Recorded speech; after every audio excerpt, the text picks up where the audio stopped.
Hi friends, we're back here again to read more of the Tale of Depereaux. Chapter 42, The Rest of the Thread. The threadmaster was sitting atop his spool of thread, swinging his tail back and forth and eating a piece of celery. "Well, look here," he said when he saw Depereaux. "Would you look at that? It's the mouse who loved the human princess back from the dungeon in one piece. The old threadmaster would say I didn't do my job well because, well, you're still alive. I must have tied the thread incorrectly. But it is not so. And how do I know it is not so? Because the thread is still around your neck." He nodded and took a bite of celery. "I need the rest of it," said Depereaux. "The rest of what? Your neck?"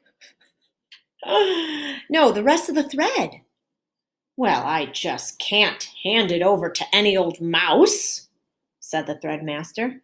"They say the red thread is special, sacred, though I myself, after having spent so much time with it, know it for what it is."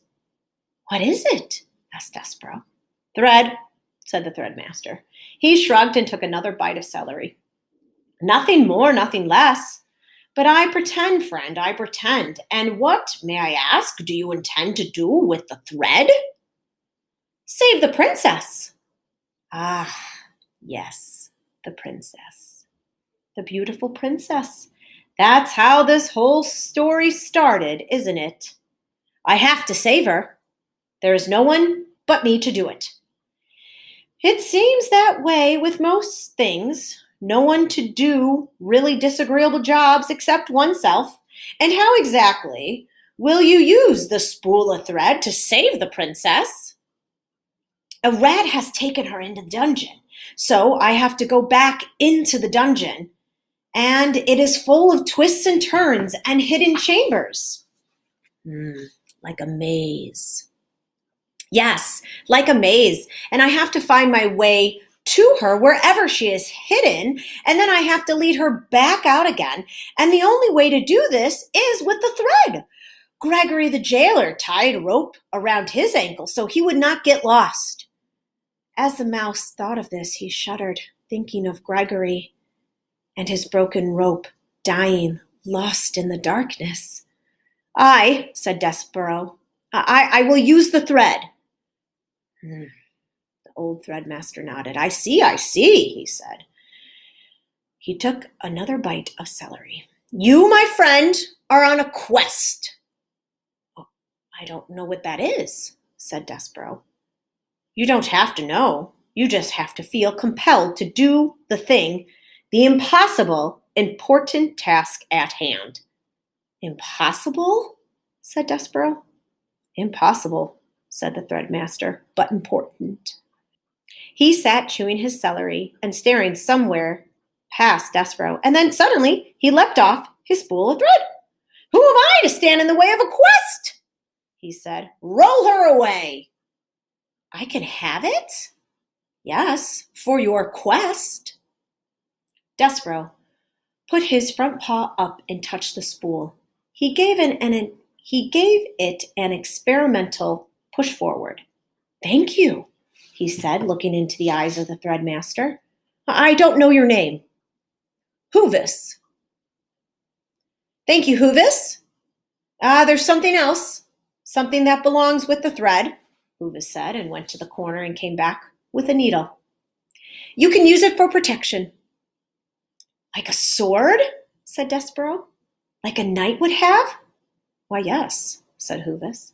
He gnawed off a length of thread and used it to tie the needle around Depereaux's waist, like so. "Thank you, Hoovis," said Depereaux, and he put his right shoulder against the spool of thread and pushed it forward. "Wait," said Hoovis. He stood on his hind legs. He put his paws on Depereaux's shoulders. He leaned in close to him. Depereaux smelled the sharp, clean scent of celery as the threadmaster bent his head. He took hold of the thread around Depereaux's neck, and with his sharp teeth, he pulled on it hard. "There," said Hoovis. when the piece of thread was broken and dropped to the ground. Now you are free. You see, you are not going into the dungeon because you have to. You are going into the dungeon because you choose to. Yes, said Despereaux, because I am on a quest. The words felt good and right in his mouth. Quest. Say it, readers. Say the word quest out loud. Quest. It is an extraordinary word, isn't it?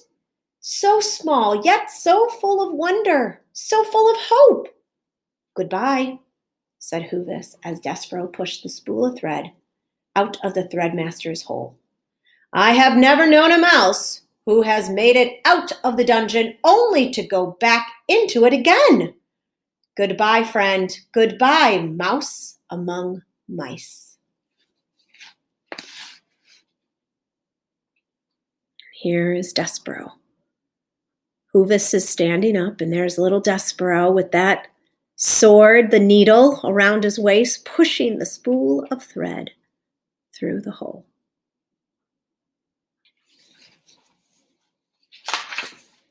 Chapter 43. What cook was stirring? That night, Despereaux rolled the thread from the threadmaster's lair along innumerable hallways and down 3 flights of stairs. Readers, allow me to put this in perspective for you. Your average house mouse, or castle mouse, if you will, weighs somewhere in the neighborhood of 4 ounces. Now, Despereaux, as you know, is no average mouse. In fact, he is so incredibly small that he weighed about half of what an average mouse weighs, about 2 ounces. Think of it. That's it. He was nothing but 2 ounces of mouse pushing the spool that weighed almost as much as he did.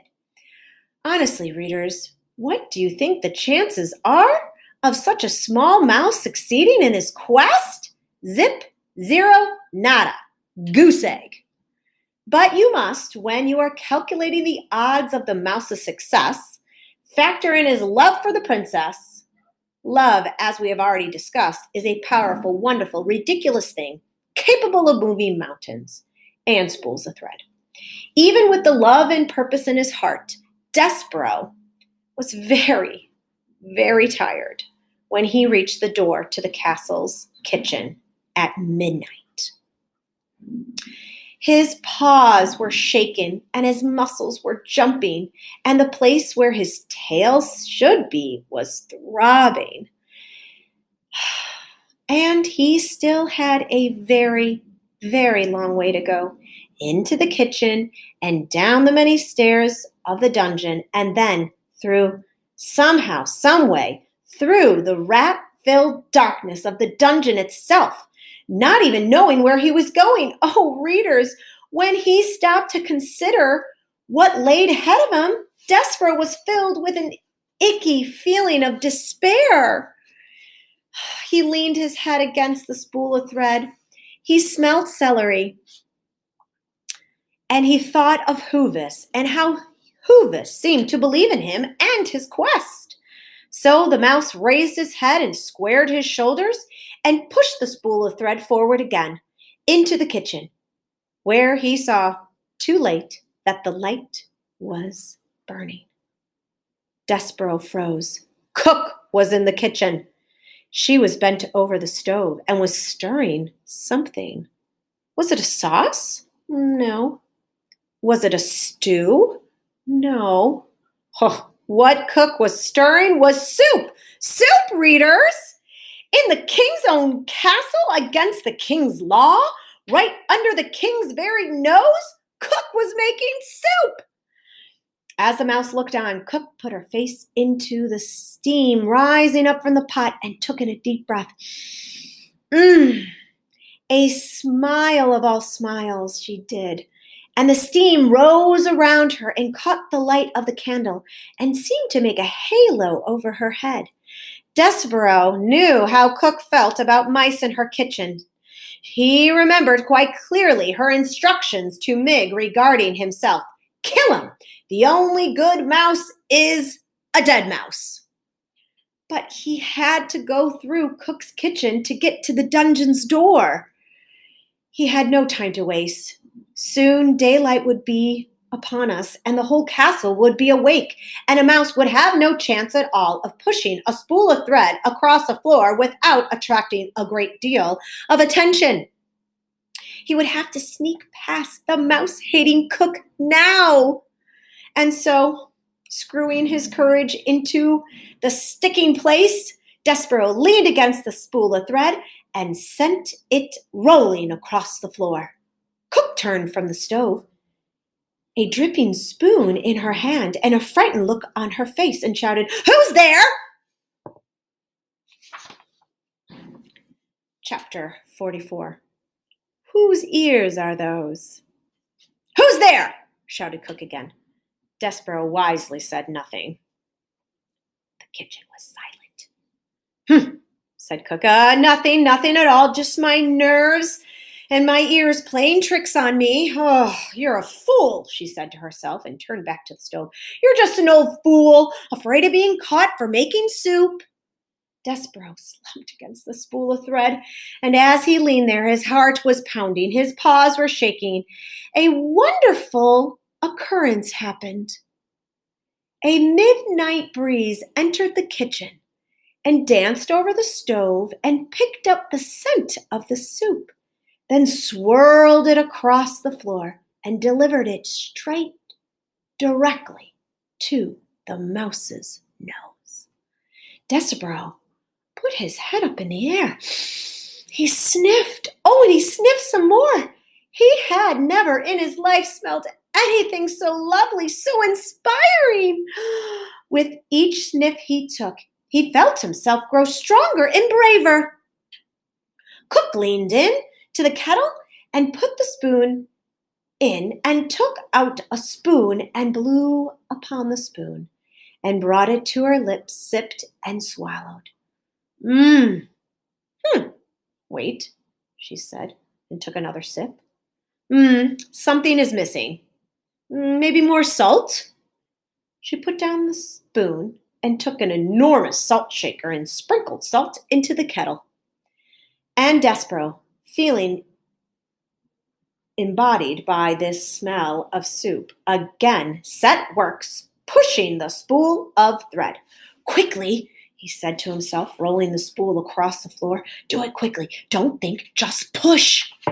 Cook whirled the salt shaker in her hand and shouted, "Who goes there?" Despereaux stopped pushing. He hid behind the spool of thread as Cook took the candle from the stove and held it up high. She said. The candle came closer and closer. "What is this?" The light came to rest directly on Despereaux's big ears, sticking up from behind the spool of thread. Said Cook. "Whose ears are those?"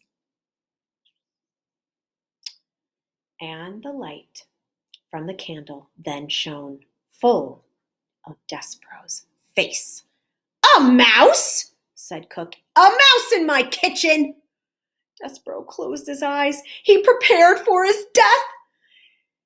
He waited, readers, and waited, and then he heard the sound of laughter. He opened his eyes and looked at Cook. Cook said, "For the first time in my life, I am glad to see a mouse in this kitchen."